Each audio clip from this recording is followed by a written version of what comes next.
Greetings, everyone, and welcome. Looking forward to this joint information video between Professor Gertis and myself because a lot of crazy things happened really overnight U.S. time when Vladimir Putin went and christened a sub. So I asked Yeah, Professor this morning, have you heard anything about the submarine? He says, well, just a little bit. And I said, hey, man, I got the video. So looking yeah. forward to talking about it.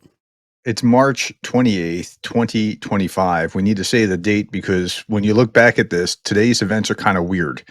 Not just what happened yesterday with Putin and the sub, which Greg translated, and then with what happened with the minerals deal with Zelensky's responses, which Greg translated. So, yeah, let's get into it and Let's see get what we into see. it. It's kind of crazy because depending on what time zone you're in or how much you're paying attention, you woke up to news today that was like this was the headline on Reuters. Putin suggests temporary administration for Ukraine to end the war. UN level put a government in. What happened overnight and what actually happened Oh, was hold on a second. Except there already is a government there. He can't unilaterally go and say that. There is just because he calls them Nazis doesn't make them so. And just imagine how outrageous it would be if one government could call another government illegitimate like that, and then have the UN administratively take over. So this is a non-starter. But I mean, I think he's doing well. I know I'm going to get in trouble for this with some people, but I think he's doing what Trump does, which is just throwing up ideas, throwing it against the wall, and seeing if anything sticks. Because if it doesn't stick, no harm, no foul. And if it does stick, then he has something. And so I think that that's the way that he's operating here. I would agree with that. The difference that I see, the step that he takes it further is he'll actually begin to call pseudo halfway facts.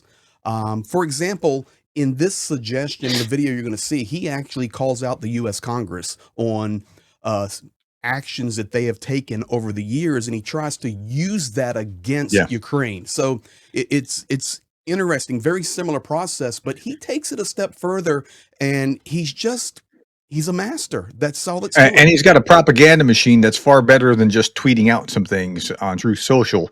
No His question. his propaganda machine is even getting Grok to show up about a third of the time with his narrative. That's crazy. It's the power of that machine that has been built into this world for decades, and they Hmm. are at least one of the best at it, to be very fair. Okay, so I'm going to give you the bullet points first, Prof, and then I'll show you the video and then we can discuss it. So we're going to go Yep. to the first one first. Putin on the submarine. This is what I call it. He was there, he was christening a new sub, and then there is a 37-minute video that is filmed on a cell phone by his personal reporter, Zarubin. This is why it's not went like Twitterland and Blue Sky, because unless you follow Zarubin, a lot of this video is not out there. I follow Mhm. Zarubin. So I have the 37-minute video. The audio's not that good, but I did the best I could. And he's literally sitting, having some tea and cookies, and having a talk with the guys. He's christened the new sub. He's made some appointments talking about the war. He made a new general. He's sitting there like a dictator. So here we go first. He says, we are not the initiators of this conflict. There was a, So who started it then, and why? How? How he's going to exactly does tell that you. work? He says Yeah. there was a 2014 coup initiated by Western countries. He then Mm. says we were patient for 8 years and tried to resolve this peacefully. We were forced to protect Crimea, Lugansk, and Donetsk. Ukraine was carrying out genocide in the east. We had an agreement in 2022 with Ukraine. Now, those agreements are impossible and destroyed by the UK. And he's talking about the rogue UK guy that came early in the war making all the waves, Boris Johnson. Here's the first video. Were not the authors or initiators of the outbreak of hostilities, which began after the 2014 coup in Ukraine, supported by Western countries. After that, fighting actually started in southeastern Ukraine. For 8 years we tried to resolve these issues and problems peacefully. we were forced to protect Crimea, Crimeans, and Sevastopol residents, persistently seeking to resolve Donbas and Lugansk issues peacefully. As it later turned out, and everyone knows this well now, the Ukrainian authorities and Western handlers essentially deceived us, unfortunately. Former leaders who led some major Western countries at the time, namely French President Hollande and German Chancellor Merkel, stated publicly without hesitation that they needed the Minsk agreements only to rearm the Ukrainian regime and prepare it for hostilities with us. But over the course of 8 years, people living in Donbas, Lugansk, and Donetsk were subjected to outright genocide in the literal sense. Western backers of the Ukrainian regime turned a blind eye, forcing us to attempt to end the war that began in 2014 by armed means. We didn't start it, but even when this conflict escalated in 2022, we still proposed resolving all issues peacefully. Moreover, as I've said many times, we reached an agreement with Ukraine during talks in Istanbul on issues now deemed impossible to resolve, like denazification. The Ukrainian side drafted and signed it, all was fine, but then their European curators, particularly from the UK, arrived. So there you have it, sitting hanging with the boys, and in 90 seconds, how much info did he put out there of pure evil? So what I was going to say before you went right to the clip was can you go back to those talking points. Okay. All Okay, those do that. talking points that he had on there were all the things that Russia has done and blaming the West or Ukraine for doing. It's fascinating that they have the audacity to say things that are exactly what they're doing and blame their enemies for them. And you see this time and time and time again. It's just fascinating, and they say it with a straight face. He's sitting there point blank, very articulate, not Mhm. emotional, like calling the facts. And I want to keep this direct on task here because I've got more of this submarine video that's like this, shocking. But we see these talking points not only in America as they carried out by those that take this narrative and run with it like MAGA, but even in other countries and around the world, these are a lot of the same talking points that people will repeat because they've been Yeah. subjected to this information. Just wait till Witkoff's on the Sunday programs. Exactly right. And this is the same exact narrative, and it's coming directly from him. Let's go to page 2 now. Putin on the submarine. He said, I think the new U.S. president wants to end this conflict. There are reasons, but I will not discuss those. Quote. Now, here's what's interesting.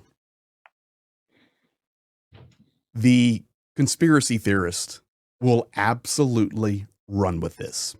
If they get Oh, and they hold make up of all this. kinds of stuff. Oh, he's a plant. He's a He's a plant, Manchurian he's an candidate. agent. They're on the doing a take. big, yes. But these are the reasons they run with those narratives. Putin Sure.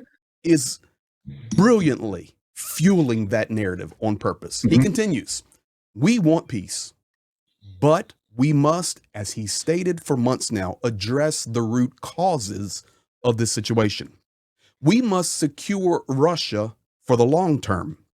We will work with any partners, not only the USA, but China, India, Brazil, South Africa, BRICS, and of course, North Korea.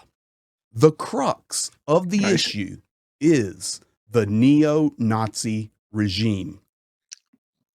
So I've talked about this before, but if they were really serious about Ukraine being a threat, they would have established grab those 4 oblasts, and then instead of making them part of Russia, make them the demilitarized zone. Absolutely. That's what they would have done if they were really serious about how we need this buffer space between. But that's not what they did. What they did was grab it and make it Russia. So they're not serious about that sort of thing. My original thought when this war broke out and then it went beyond 10 days, and I said, okay, we have a real war here now. At those points, even early in the days, talking to my Ukrainian buddies and friends, they said they want all the way to the Dnipro. They want the Dnipro all the way out to Kherson, and they want to also take Odessa. They want to cut us completely off from the Black Sea. That is where the smart money is for military analysts that I believe and trust. That's what they want to do. They want to half the country and then cut it off from the Black Sea. Yes. And then that narrative kind of went to the side away after Ukraine's counteroffensive and we took back a lot of territory. But man, it sure is surfacing again. Anyway, take a peek at this video. Here it is. Putin on the submarine. Everyone's watching closely. I think the new US president sincerely wants to end this conflict. There are reasons, but I won't go into them now. I believe it's genuine, but the conflict I mentioned is complex. It needs thorough discussion. We're for peaceful solutions. I've said this before. We should approach it carefully from the start. Third, we're for peaceful solutions, but we must address the root causes of the current situation. We need to ensure Russia's long-term security. Any step toward this goal will be welcomed by us, and will work with any willing partners. This includes not just the US, but also China, India, Brazil, South Africa, all BRICS nations, and others like North Korea, with whom we have an agreement. There's an issue that's often mentioned in passing. I've touched on it too. The crux of it is this. It was passed by Congress. The US Congress labeled this group as terrorist, anti-Semitic, and neo-Nazi. But since then, nothing's changed. They've stayed the same. What's really different? Nothing.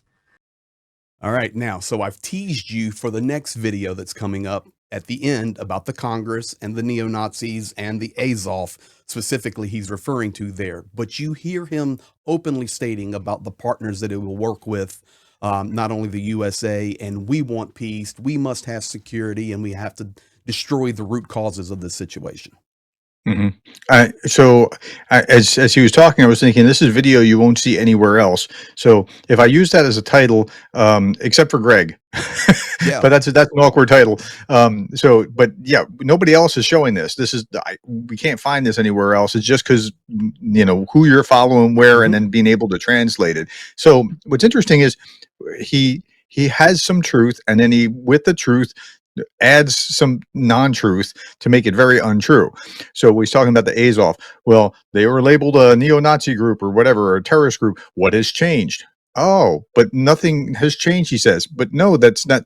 They were labeled this, but they were also not kept there. They're years ago. That was repealed. Yeah, go ahead.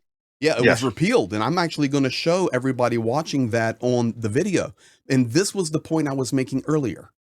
He's a master at mixing a little bit of truth, where some things halfway have happened, and then he'll turn that narrative completely. It's master propaganda right there. So Satan, has God told you not to eat of any fruit in the garden? Exactly. Right? I mean, yeah. I mean, so it's kind of twisting it. Open partnership with not only the USA, but China, India, South Africa, Brazil, of course, BRICS nations, and of course, North Korea, because we have a contract with them.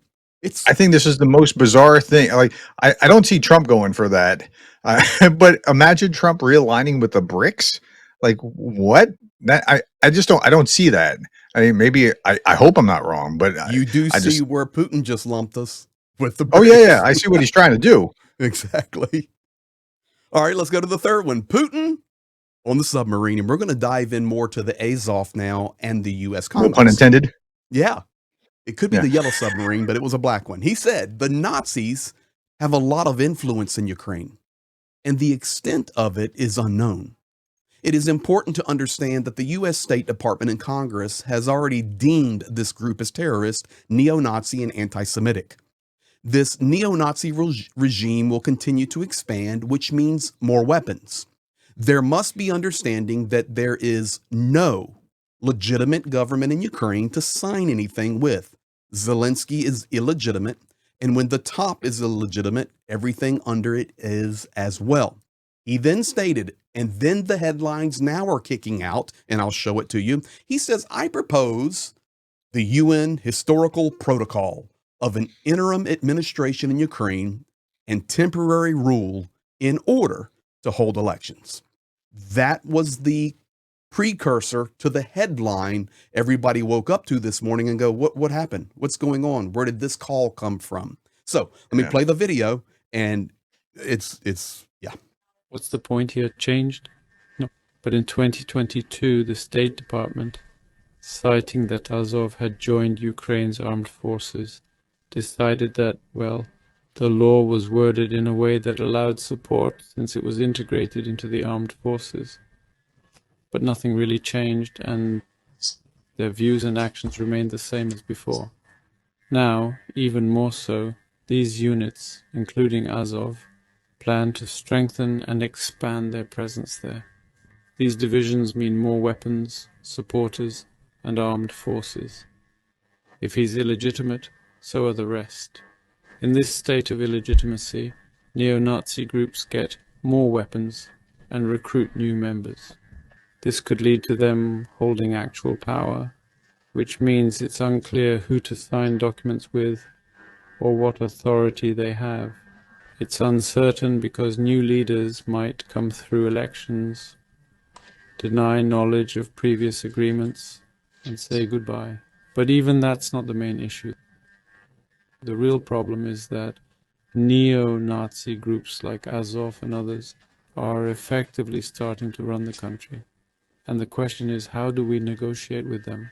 In such cases, it's following a known UN peacekeeping path, external admin temporary rule, like in East Timor in '99, parts of ex-Yugoslavia. Hard to categorize everything because situations change fast. It's one option the UN uses. Overall, we welcome peaceful conflict resolution, but not at our expense. Not at our expense. So it's hard to know how to actually deal with someone who doesn't tell the truth as often as he does. You understand what I'm saying? Like he doesn't. So you're going to make a policy shift of having a new government based on the word of somebody who doesn't really tell the truth. See, it strikes me as not being a good idea. And like he only sprinkles in truth here and there. The rest is his agenda being pushed forward. And it's, yeah. Well, I want to back it up. We want to do sources. We want to be factual. So this is what he's referring to. So let's call it Congress.gov. This started in 2022, the activity, the outbreak of the war. And the latest action was July 20th, 23. And it was HR 4799 of the 118th Congress. HR 4799 states to prohibit under the Ukraine Security Assistance Initiative until the president certifies to Congress that the government of Ukraine is not providing funding, equipment, training, fuel, or other support to the Russian Volunteer Corps, the Azov Battalion, or any other neo-Nazi militia. This was there. But as you said, the U.S. lifted the ban on providing weapons and training for Ukraine's controversial Azov Brigade. And this is from PBS, and I could have pulled the other documents. But the reality is, so this is how he does it. He goes back. Well, he doesn't. His team. He go back. Look what the U.S. Congress did. But they don't follow it through to where the research was done, the lifting was done, we supply Azov. He just runs with that narrative. And unfortunately, if people aren't doing their own due diligence and are just sucking in mainstream media, they'll believe everything he said because, oh yeah, I remember U.S. Congress, they did that against the Azov. That's the problem we're facing. It's kind of like if I let slip that you're sleeping with a woman, and I didn't say that this was your wife. Correct. I mean, it's just that's what we're looking at. It's just ran with. Well, he's not finished. He's not finished. Putin on the yellow submarine, although it's black. The Russian Federation will not repeat the mistakes of trusting so-called Western partners. So now he's calling out EU, calling out US. Russian troops liberated more than 70% of the territories of the DPR. That's Donetsk People's Republic, Lugansk, Zaporizhia, and Kherson.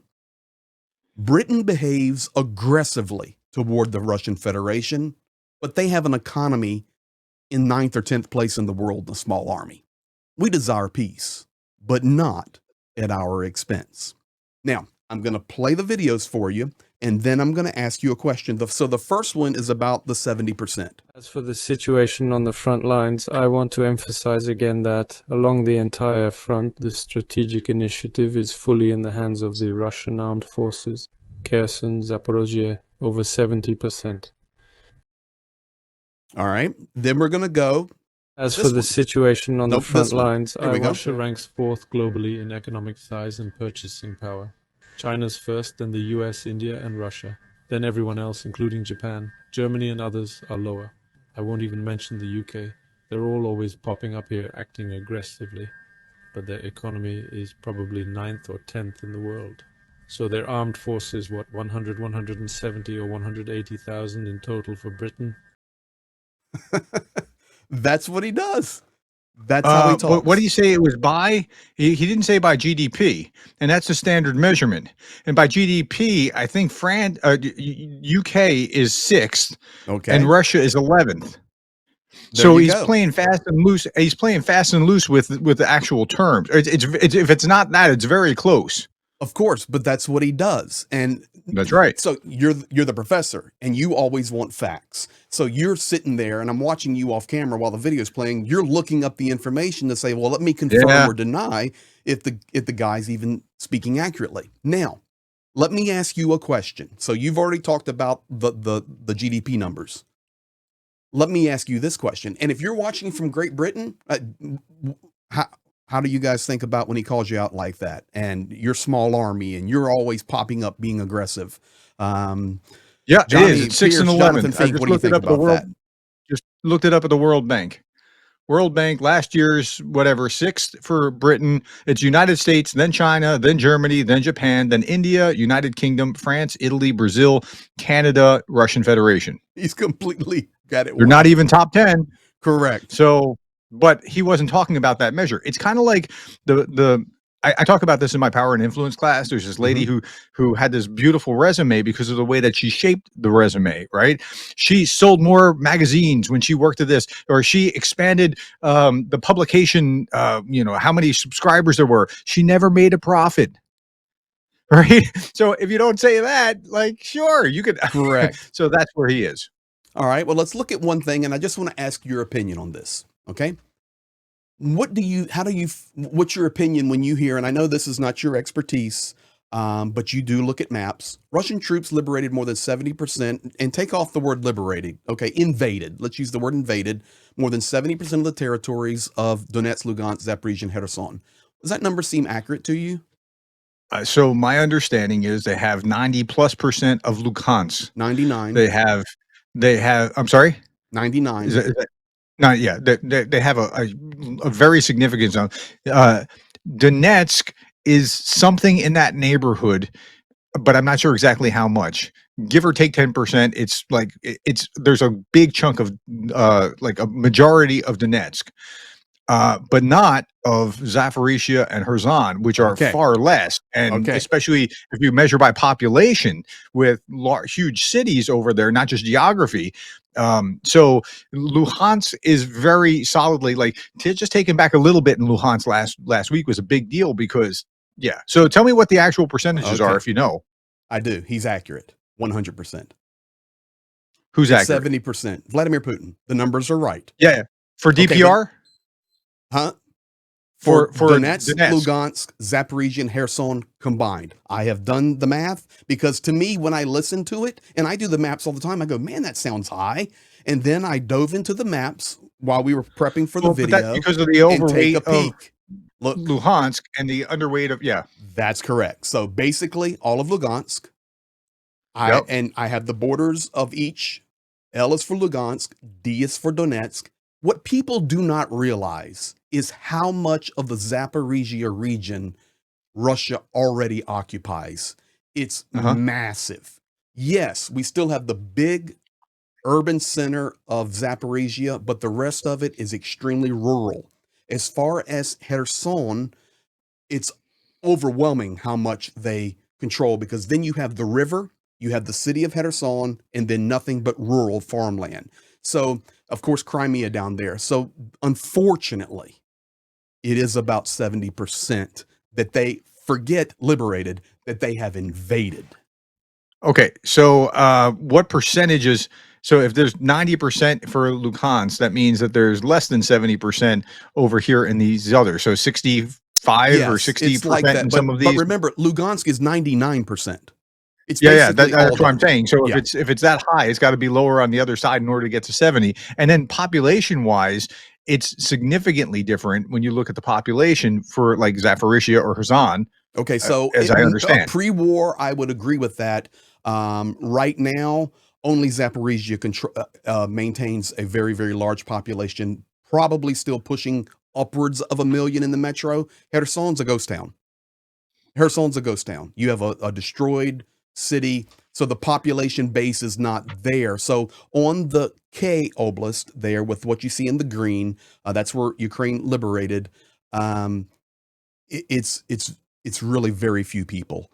In Zaporizhia, there's a lot.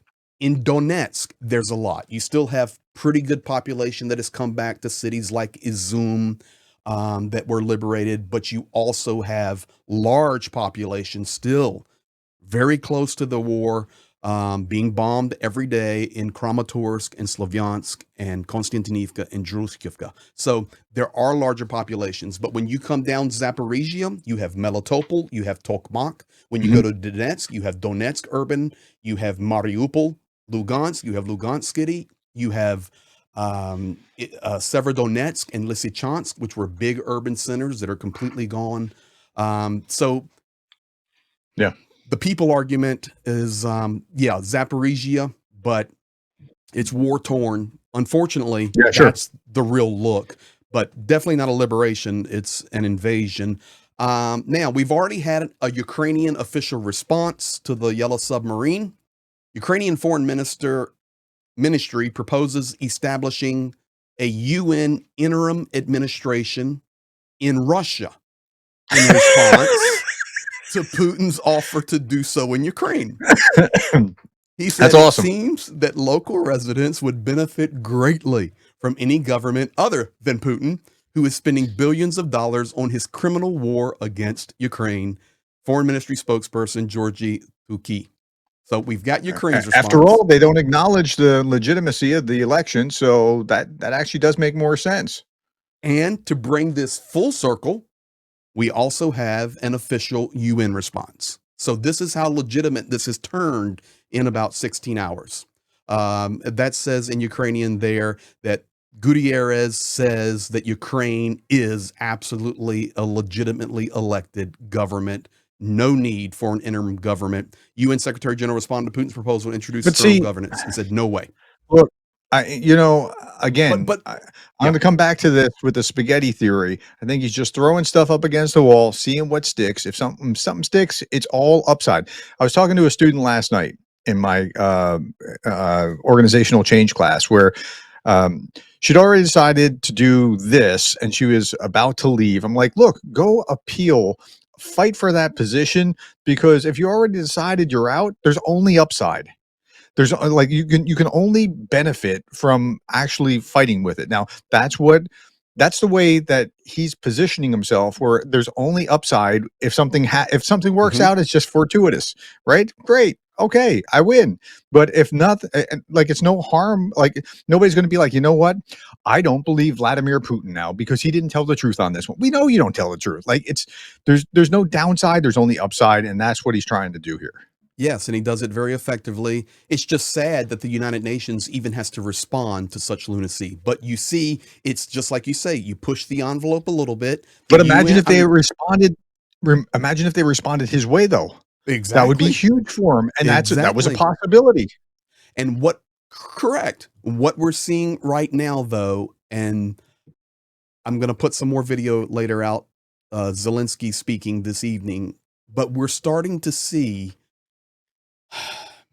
Ukraine loosen up a little bit, and maybe you'll understand this. So when you see the foreign ministry now kind of start to troll a little bit and say, Mhm. okay, well, maybe we need a government in Ukraine.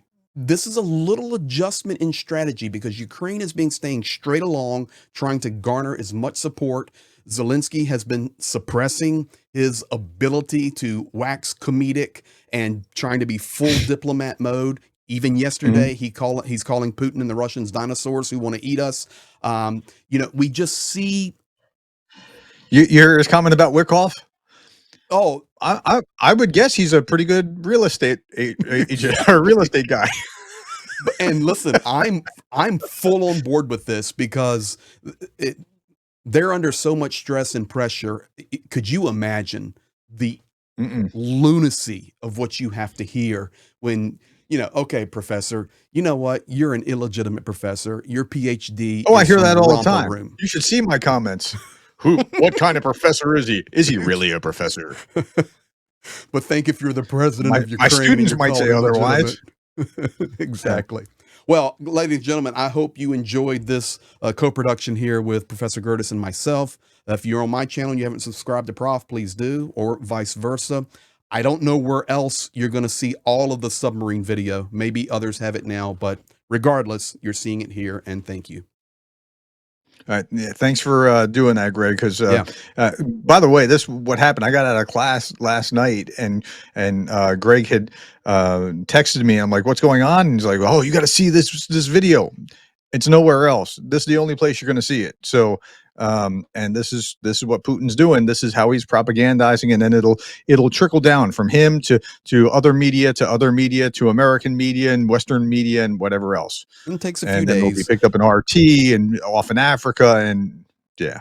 Yeah, but I was watching it last night in the Russian. I go, holy moly! I can't believe what he's saying. You need better hobbies. Oh, it's so funny. It's just, but hey, it's not funny to the point where the UN doesn't have to respond. No, so I understand. Exactly. This is it needs to be out there. All right. Well, all right, thanks, man. Thank you. We'll talk to you soon. Have a good one, guys.